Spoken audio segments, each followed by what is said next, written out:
Coming up on the NBA Today, after a war of words with a teammate. I gave up more than anybody to get Scottie. And for him to want to leave after 1 year just disappointed me greatly. I wouldn't get Charles Barkley an apology at gunpoint, so he could never expect an apology from me.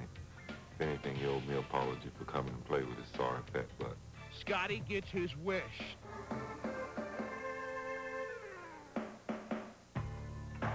He's a very selfish guy.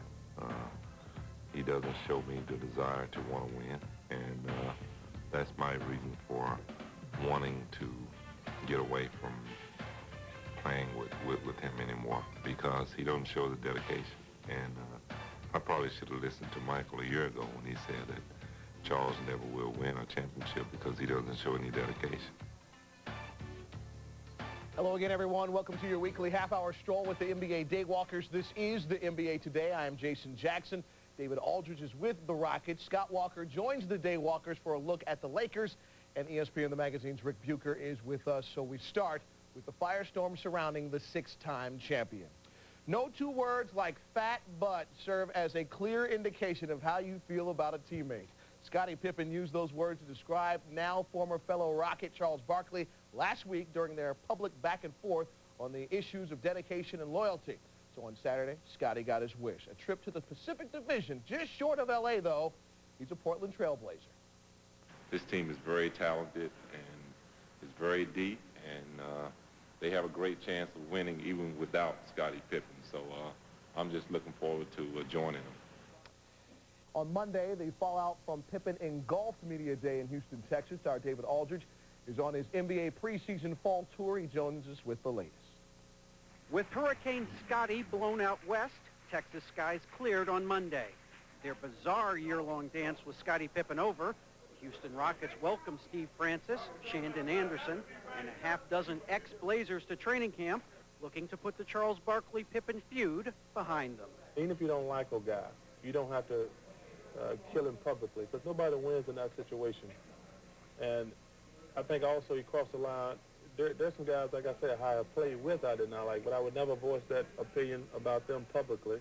That might be news to former Barkley teammates in Philadelphia and Phoenix. Nonetheless, the Rockets steadfastly maintained that there was no problem between Barkley and Pippen last season. That isn't even close to reality. There was no problem between those guys at all. At all. You know, so that's just something Scottie said, you know. That's his could be his feelings, but there was no problem during the season at all. I think for the kind of group of guys that we have now, I think we're in a better position. And Scottie would be much happier, you know, just being his wishes was granted. He wanted to be traded. Because you really don't want to force a player to play in a team that he doesn't want to play. And that's the bottom line. Well, he said he would never apologize. Not even at gunpoint. But as you know, I always carry a gun with me. So there is a chance. There's a chance. I'm going to go to my truck and get my gun and see.